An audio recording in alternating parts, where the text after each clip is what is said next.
Recording studio Jehanabad. रौरे कृपा से बाबा जोड़ी बनल बाटे, कहियो करो के लाई नगरी में साथ रहे हमारे पटिकल बाबा कारी एक हल्ला हो।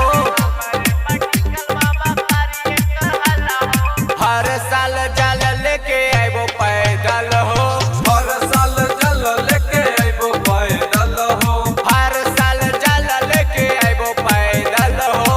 हर साल जल लेके आइबो पैदल हो।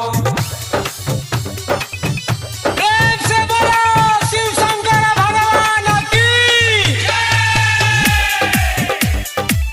पूजा रिकॉर्डिंग स्टूडियो जहानाबाद।